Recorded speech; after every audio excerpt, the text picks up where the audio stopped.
Hey, what's going on, guys? So today we're talking about another episode of Dueling Book Commentary. We have Imas Blurgy with a 1427 rating, 11,252 experience, taking on Zen Zero with 1158 rating and 2758 experience. So now, before I jumped in, Delinquent Duo had been activated, getting the Battle Chained Locomotive as well as Snatch Steal. Then Graceful Charity was activated after that, sending the Cyber Jar as well as the Shining Angel.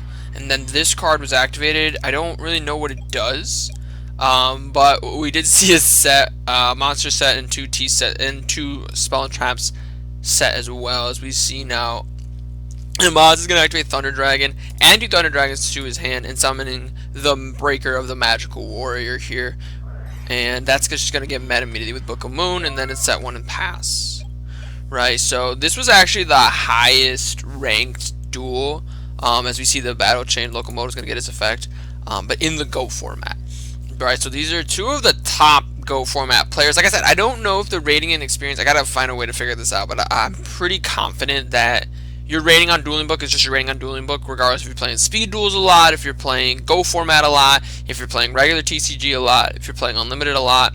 It doesn't really matter, but nonetheless, huge amount of experience, at least on Mas's side. Not 2758 is a pretty decent amount of experience for Zen Zero, and a high amount of rating on both sides too. So it should be fairly competitive. As we see, the Blade Knight's going to be summoned, and all 3 cards are going to be set, so Blade Knight can get that extra 400 attack. Right, so it's little things like that. That's going to be the difference. Like I said, I've mentioned this before, but I'll just say it again. Usually when this amount of cards are set in Go format, it's usually a tell that one of them is Solemn Judgment. But just because Heavy Storm is such a blowout card, I mean, honestly, if Imas plays Heavy Storm there, he loses 1 card, Zen Zero loses 4, right? As we see both Cyber Draw and the Shining Angel's banished for Blackluster Soldier, and that is actually going to be Scoop Phase for Imas Blurgy.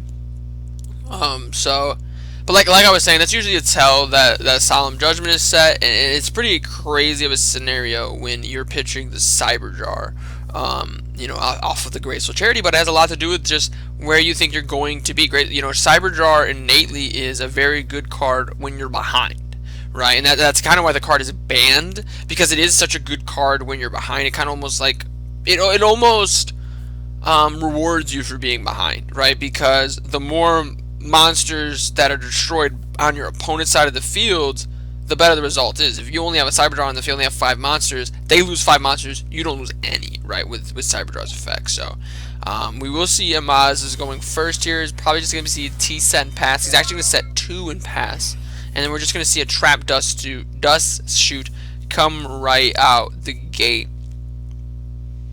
So Imas is going to be able to get in a full idea as to what Zen Zero has. Seems like 2 relatively standard decks. It looks just kind of like a level 4 beatdown mirror match, which is a pretty standard matchup. Level 4 beatdown. The main difference between level 4 beatdown and Reasoning OTK, because the 2 decks do seem similar, because they do run a lot of similar cards. We do see level 4 beatdown running cards like Shining Angel, Mystic Tomato, more level 4 options, as we see the Battle Chain Locomotive is going to go ahead and get the draw off of that there. And we are currently seeing my cat jump in the way of the video, as we do see Zen Zero is going to set 2 and pass it. But we also saw Battle Chain Locomotive. But I will say, cards like Battle Chain Locomotive, Mystic Tomato, those are also ran in Reasoning OTK. The main difference between Reasoning OTK and level 4 beatdown, honestly, is just the amount of level 4 monsters, right? Because we're still seeing cards like Scapegoat, Metamorphosis, and level 4 beatdown, but the main difference is, like I said, just the amount of just level 4 monsters. Just summon another level 4 monsters with a high amount of attack. As we see the Shining Angel is going to hit the Sangan. It's going to search Sinister Serpent.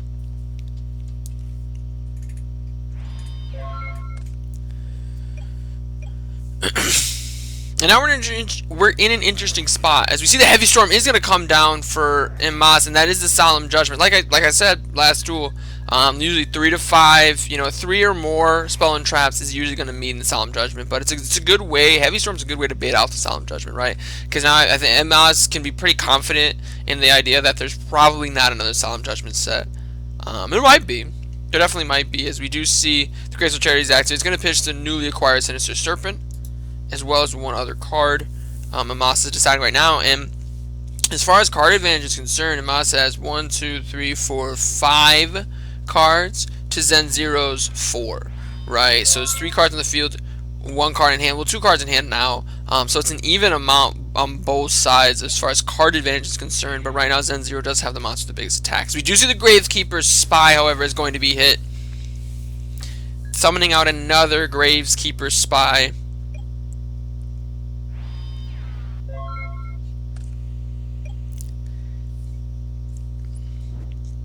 We're going to see the Sinister Serpent added to Amas's hand.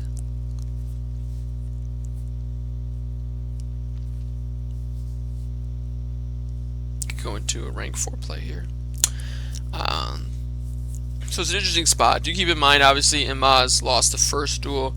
So, this is, do or die type situation here. And Jinzo is a card. Jinzo is definitely a great card, but on a lot of level 4 beatdown decks, I don't know if it was necessarily ran a whole lot. It could have been sided in, as we do see the Cyberjar is going to be activated. That was pretty big. Hitting Night Assailant as well, that was face down, so that's not even going to get its effect.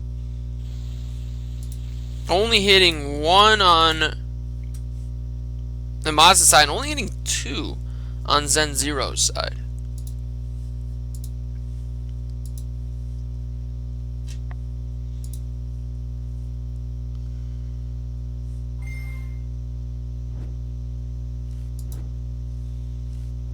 And that's one of the biggest things too. That is another major reason why Cyberjar is banned, is because it would be one thing if the cards were just excavated and they went back to the deck, but these cards go to the player's hands. Interestingly enough, he summoned the Locomotive in attack position.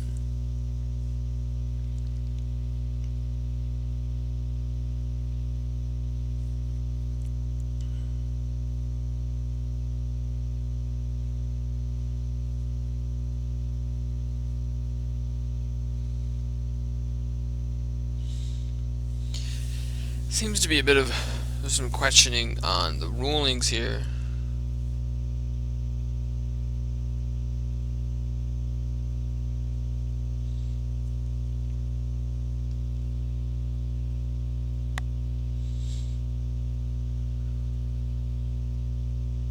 I definitely think setting Locomotive's better play there, for both players too, by the way.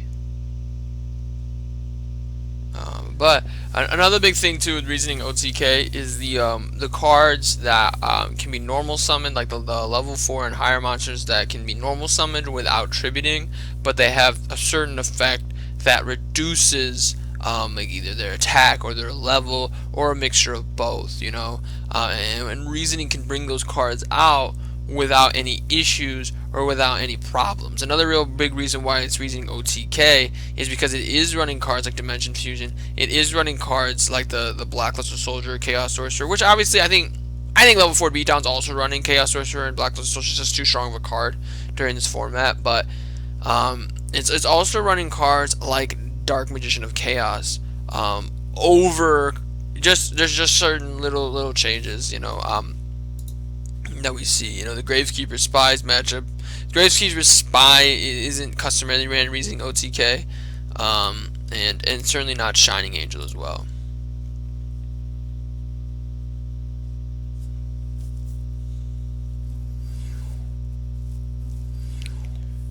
So we're going to see Shining Angel and the Battle Chain Locomotive summon an attack position. And I think Imas is just going to leave the Battle Chain Locomotive in attack position as well. I mean, to be honest, he doesn't really need to draw any cards. Now, obviously, he's going to have to discard, because he does have 1, 2, 3, 4, 5, 6, 7, 8 cards in hand, so he's going to have to discard at the end of this turn.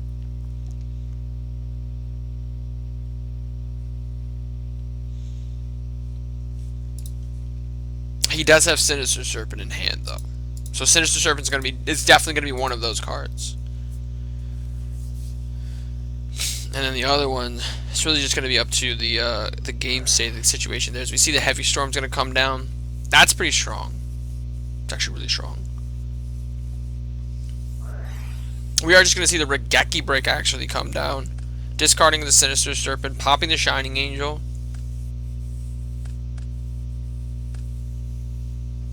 And then the Snatch Steal and the Mirror Force are going to be hit by Zen Zero. So, actually kind of a bad Heavy Storm there if you think about it for Zen Zero, because, you know, Zen loses Mirror Force, loses Snatch Steal, which could have been a very good card just even on this turn. But even in general, and the Mirror Force obviously is the card that it is, we do see the Cyber Drawer and the Shining Angel is going to be banished for the Blackluster Soldier. Sometimes it is better to be lucky than good. And you got to remember, it's a card game, and card games are going to have some element of randomness to them. As we see Imaz lose 6,000 life points in one turn. It goes back to, I'm not sure why Imaz thought it was optimal to summon the Battle Chain Locomotive in defense position. Like, I understand that you have more than enough cards, but it's also the fact that it could have been in defense position as well. Right? It's possible that the discarding is only at the end of your turn for older Yu-Gi-Oh! I always thought that you had to discard at the end phase. You had to have 6 cards at the start of every turn. Or less. But this isn't the first time I've watched a GOAT format duel and they haven't discarded more cards than 6. They haven't discarded when they have more cards than 6. We do see the Trap Dust Suit's going to come down. Not going to be super relevant here. I don't really know. I mean, if, you know, Imaz only has 1 Mirror Force, maybe you hit Mirror Force.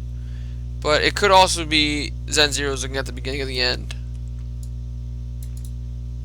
The Snatch Steal's a really good card to hit. There's 2 knocks. What's the knock? He's actually just going to hit the Thunder Dragon, which is interesting. Just really looking for to slow down the card advantage there.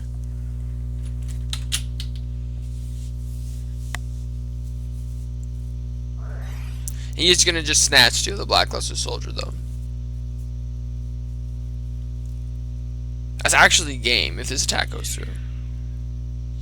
And if the attack doesn't go through, Zen Zero has to kill his own Blackluster Soldier. Yeah. So it was a really awkward spot for Zen Zero. But that is what we're gonna see. I mean, I think the biggest thing that swapped it there was honestly just the Cyber Jar. I think the Cyber Jar, even though, you know, the Cyber Jar we saw, and it was a situation where even though Zen Zero got more monsters off of it, Imaz was in such a good spot as far as card advantage was concerned that the Cyber Jar was a huge swing into their favor. And that's kind of the issue you have when playing a card like Cyber Jar, is since it does benefit both players the same amount, you run the risk of potentially like okay, the card itself is indifferent. The card itself is both players do this, both players do that. Right, so then it's just on your own current game state. As we see the Delinquent Duo comes down, it's based on your own game state as to how well it benefits you, and it's based on your opponent's game state as to how it benefits you as well. It hits the Battle Chain Locomotive and it hits the Sinister Serpent, which is super unfortunate for Zen Zero. That Delinquent Duo is going to hit the Sinister Serpent, as we do see set 3 here. It's super unfortunate. You really want to get as much value as possible out of the Delinquent Duo, and hitting the Sinister Serpent is just not going to do that. So we see that Thunder Dragon is going to be discarded as well. So now there's a light and a dark already in the graveyard for Imaz. Just a T-set and pass there, though. Nothing too crazy for Imaz, as we see Zen Zero's looking to respond. And we're just going to see the Gravekeeper's Spy get flipped face up.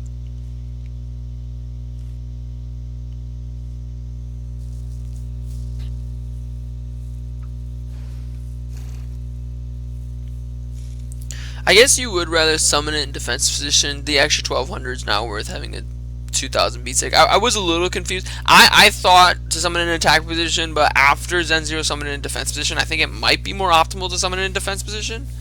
But right now it looks like Zen Zero is just going for broke, I guess. We know that Emas runs Mirror Force. But we do see the Gravekeeper Spy is on Emas's side.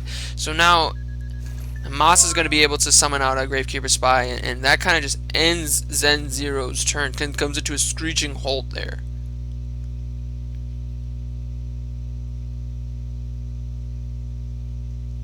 We could potentially see a Thunder Dragon normal summon. We could potentially see a Thunder Dragon normal summon here to you know, just have the biggest monster on the field, but that could be a little bit of an overextension for Emas.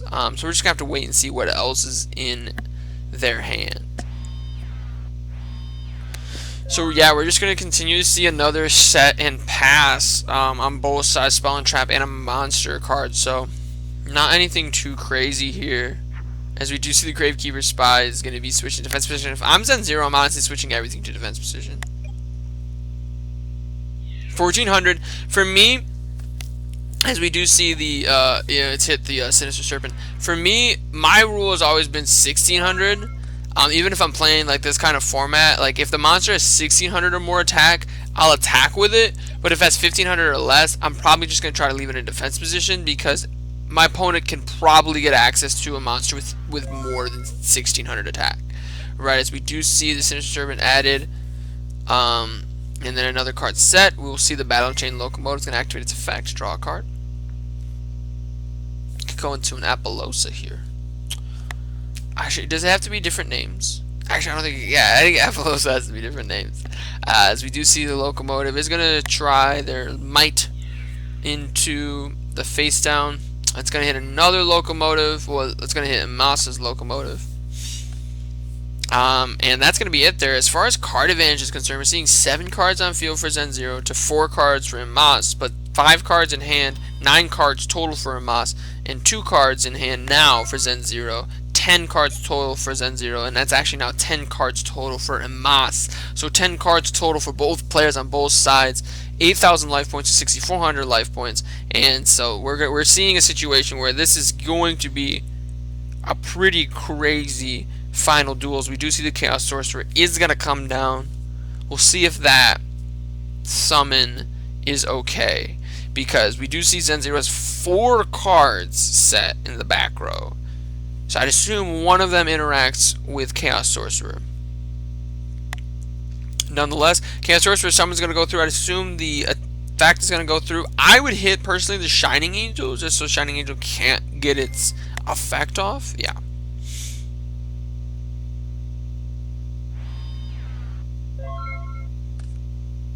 And we do see Emas is going to set one as well. There could potentially be, you know, because like I've mentioned a few times already in this duel, both players have more than 3 Speller Traps, and with Heavy Storm being such a relevant card, I mean, Heavy Storm's a huge card. For whoever is able to activate it right, that's probably going to be who wins the duel, whoever gets access to Heavy Storm first, but also whoever plays around Judgment, because Solemn Judgment's probably lurking around here. Ring of Destruction, probably a Mirror Force or a Geki Break, and different things like that as well. Could also be Bluffs there. We did see Zen Zero set a Snatch Steal during the last duel, so we'll just have to wait and see as we see another monster set. And the Locomotive's going to defense position, so both players walling up, building up their defenses. But this is strategic though. They're both waiting for their opponent to make the first mistake, right? And sometimes it's fine if you're playing, because this is 2 very similar decks. It's a situation where you're just, when it's a mirror match especially, you're just waiting for your opponent to either draw worse than you or make the first mistake. Right, and as we see, the Battle Chain Locomotive is going to get swung into by the Gravekeeper Spy. And we see, you know, nowadays as a mirror match, you look at, you know, decks like a Dragon Link mirror match. There's a bunch of different type of interactions you can have, but based on how many multiples you're running of each card could change just, you know, how the duel goes and transpires based on the way the deck is built. back in the Go format days, there wasn't that much access to all of those cards. We see the Blade Knight is going to be normal summoned. There wasn't access to that many cards, so a lot of matchups were kind of like mirror matchups, right? So as we do see, the Mind Control is going to come down for Zen Zero. Now, Zen Zero is not really going to be able to do too much with it. This card was a lot worse in Go format, just specifically because, you know, nowadays we can use the monsters like Xyz material, Synchro material, Link material, but even still, like, we see an interaction like that, where now the Chaos Sorcerer gets banished for its own effect off of the Mind Control, and now the Blade Knight is the strongest monster on the field. As we do see Book of Moon's going to come down, it's going to go ahead and hit the Gravekeeper's Spy. Zen Zero does get to replay. I don't think that's how that works. Could be. Is it? It could be, actually. I could have misspoke just now. Could be how that works. Mystical Space Typhoon's going to go and come down on the newest set spell and trap, which was a Torrential Tribute. So that was that's a huge card right there. That definitely would have swung the duel. Just in a completely different light. It would have been insane. Because right now we're looking at, you know, Zen Zero is trying to just make sure that they can keep, you know, one card in hand to keep Blade Knight live and getting that extra 400 attack. As we see, the Trap Dust Suit's going to come down.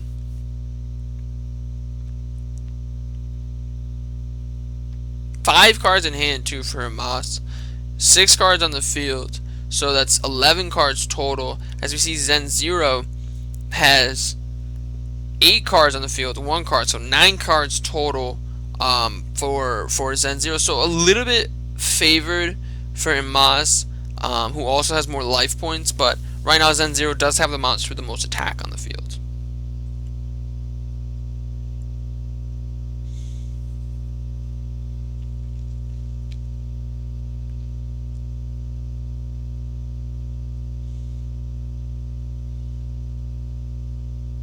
So not the greatest hand.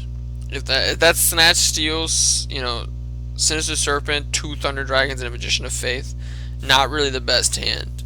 I'm definitely pitching the Magician of Faith though. I'm definitely hitting the Magician of Faith.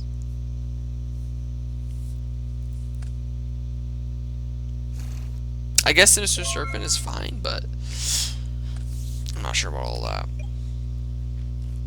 I'm not sure, because I think Magician of Faith is going to get a lot of value. Because this duel does not look like it's slowing down anytime soon. So we're just going to see more and more spell cards go into Hamas's deck. Like I said, we're really just waiting for the first Heavy Storm to come down.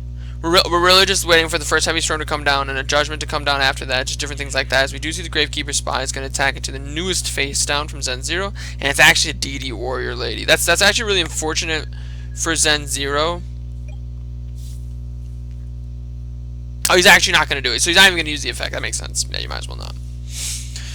Yeah, because you definitely don't want to waste an effect, that DD Warrior Lady effect, on a Gravekeeper's Spy.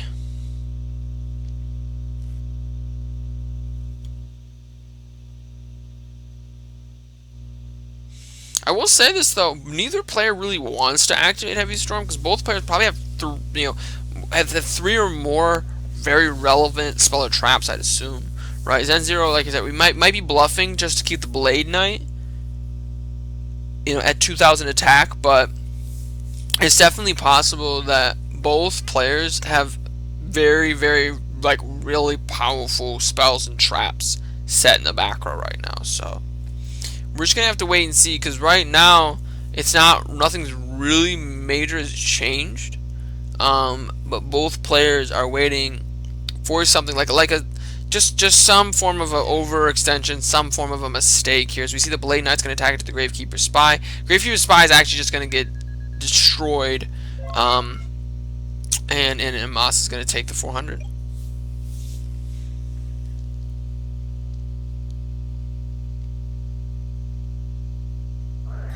We're going to see the Snatch Steal come down, getting the DD Warrior Lady. That's actually going to be pretty big there. If that swings into the Blade Knight, banishing both the DD Warrior Lady and the Blade Knight for Zen Zero. So a huge Snatch Steal there. So slowly but surely gaining advantage. Slowly but surely. Slowly but surely. I mean, once again, we'll just do this again. It's 10 cards. It's actually 10 cards to 8 cards right now. Zen0's got 1, 2, 3, 4, 5, 6, 7, 8. 1, 2, 3, 4, 5, 6, 7, 8, 9. 10. I think this got set while I was counting. Alright, so it's 10 to 9. So it's not a huge sense of card advantage. But especially since both players have the same monsters, as we see Mind Control is going to be activated. That's, yeah, definitely going to be this card for sure. It's actually probably Magician of Faith.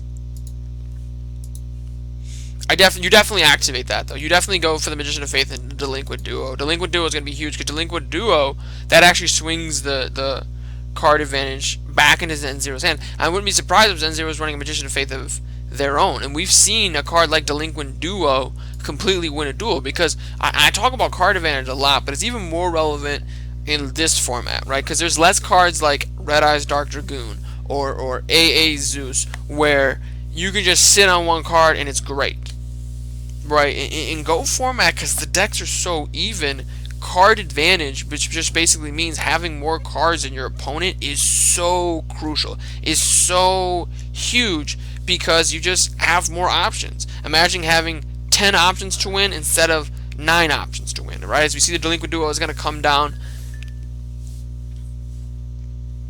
Keep in mind, Thunder Dragon is still in Namas's hand, and there are unknowns lurking. It does hit the Thunder Dragon, and it hits both. Yes, it hits the one Thunder Dragon. It's going to hit the other Thunder Dragon as well. So these two cards are going to remain the same. An unfortunate Delinquent Duo, but I don't necessarily know if Zen0 is super upset about that, as we do see Zen0 is going to set another card in the Spell and Trap Zone.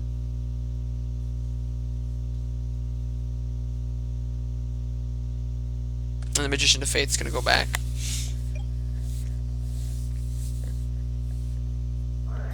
We see the pot. What's this do? I don't know if I negate that. I don't know if I have a solemn. I mean, obviously, if you have multiple solemn judgments, you're probably thinking about negating it more than normal. But I still don't think, even though Pot of Greed's a huge card, because that literally, if I mean, I could be wrong, but I'm pretty sure that just fixed the card advantage state, because it was 1, 2, 3, 4, 5, 6. Oh goodness, so 7, 10 to 7, 8. Right, and Zen0 was in the lead, but then a +1 here from the Pot of Greed, which is super huge. Magician of Faith goes to defensive position, and a card is set on Amas's side of the field.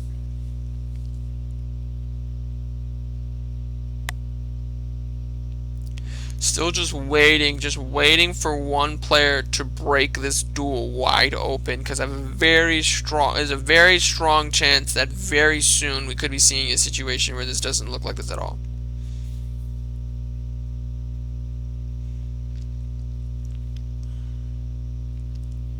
Because we do see cards like Dust Tornado, Mystical Space Typhoon. Those cards are also being ran right now. Those cards can start sniping out the back row as well, and that's really the only thing that's keeping these two players alive. Yes, the Gravekeeper's Spy they both do have 2,000 defense, which is a lot, but there's a lot of monsters. We've already seen a Chaos Sorcerer, Blackluster Soldier. There's a lot of monsters who are able to out a 2,000 defense monster in Go format. It's really the spells and traps. It's not overextending. It's not losing your advantage. That's the main reason we're seeing these two players kind of almost play at a standstill.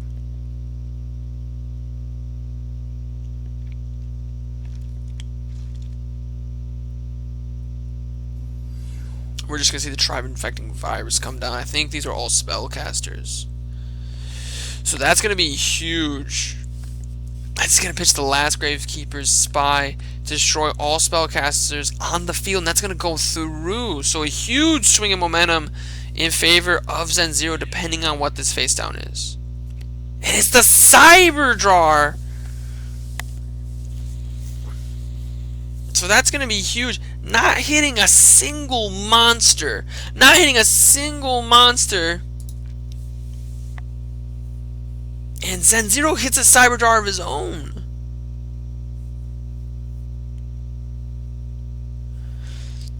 It was a relatively similar cyber draw for both players. Obviously, the heavy storm and dust tornado got hit, so you can use a dust tornado try to snipe the solemn judgment. But it's possible that Zen Zero has 2 solemn judgments to set here.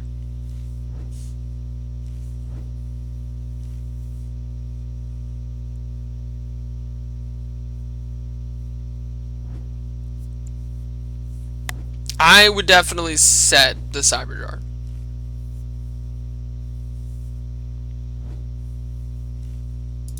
Adding the Chaos Sorcerer could be very relevant too. Right now, Zen Zero doesn't have any light monsters in the graveyard. He's 3 light monsters banished. Somehow 3 of them got banished. I don't remember how Shining Angel got banished. Oh, it's Chaos Sorcerer. So literally Zen Zero's got 3 cards banished, and then now we see the cyber jar set.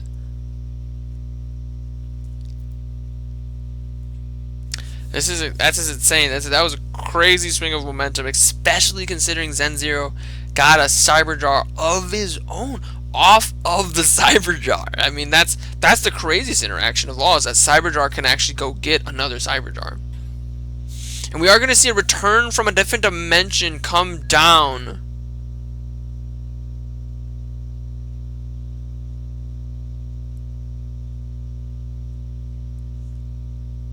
That could be a huge swing here.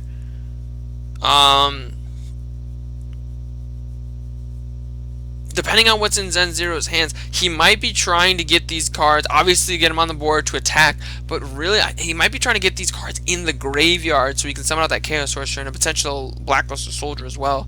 As we're going to see it resolve and go through, so Cyber Jar looking like the card, I mean, Tribe Affecting Virus first, but then also Cyber Jar, the 2 cards really kind of just breaking this duel wide open, as we do see that the DD Warrior Lady, Dukochi, Battle Chain Locomotive, Shining Angel, and Blade Knight are all going to be summoned, and it's going to be hit by the Mirror Force. I'm not 100% sure if Zen Zero is 100% against that. As we see the Solemn Judgment is chained to that. So 1600's definitely going to go through. And now Zen Zero is starting to get dangerously low in life points here at 1350. A Ring of Destruction wins the duel, actually, and there it is right there on the Shining Angel, and that could be it. Right there on cue. And we see Book of Moon's going to come down, hitting the Shining Angel, stopping Zen Zero's own attack. I believe it's not banished anymore, but don't quote me on that. I don't really know the interaction there. So we see the Battle Chain Locomotive and DD Warrior Lady are going to be able to attack. They are going to be able to go through. I think this card is okay. I don't necessarily think Shining Angel...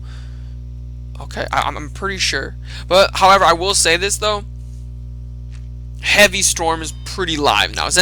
Because we saw Imos get a Heavy Storm off of Cyber Jar. And now with only 2 cards set, you have to assume the Cyber Jar is coming, or the Heavy Storm's coming down, especially...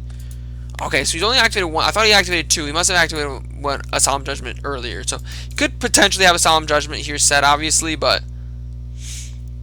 Man, Zen Zero, like I said, dangerously low in life points.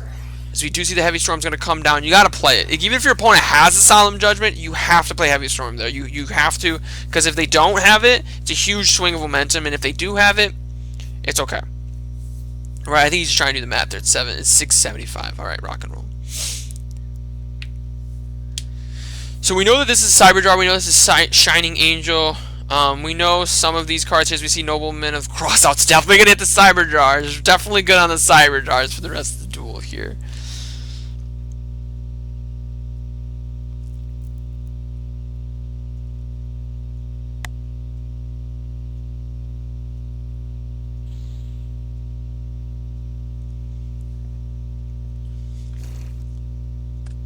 I do want to just note, there's 13 cards left in Amas's deck, and 16 in Zen Zero's deck, so just keeping that in mind. You know, once we get to, as we see another Nobleman's going to come down, hitting the Shining Angel. So now Zen Zero's got nothing to defend, the life points here, except for these spells and traps right here.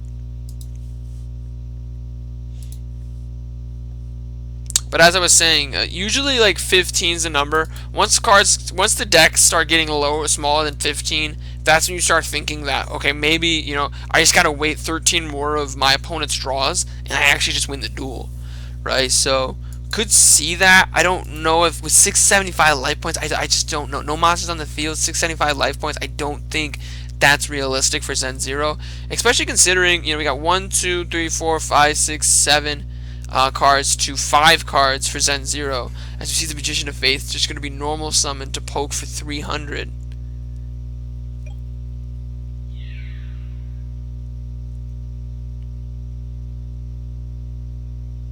Because why not when your opponent's at 675 life points? Why not poke for just 300? I will say this though.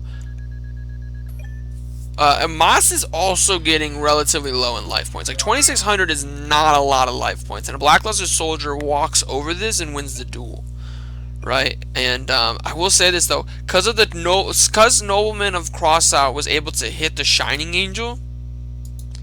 Now, Shining Angel does still get banished, right? And because Zen Zero Solemn Judgment to the Mirror Force, all of these cards especially all got banished instead, right? So there's still no light monsters in the graveyard for Zen Zero. Can't summon Chaos Sorcerer, which we know is in Zen Zero's hand, or a Blackluster Soldier, which he could have potentially drawn there.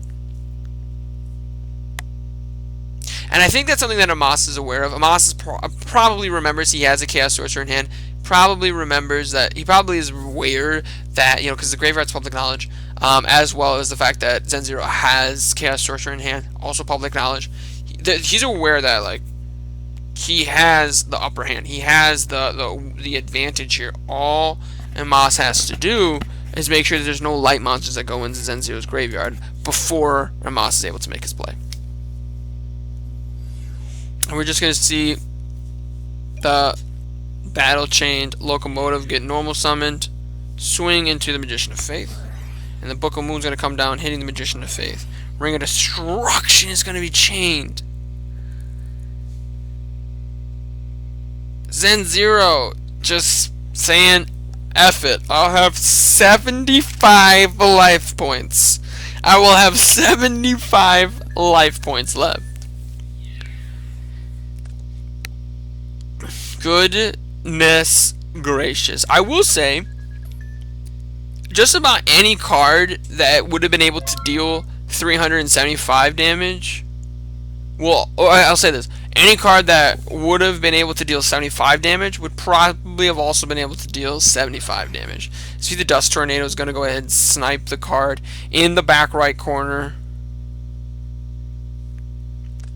Hitting the Torrential Tribute, that would have been huge there. Another Dust Tornado. And Moss is going for the kill shot. It's the Solemn Judgment.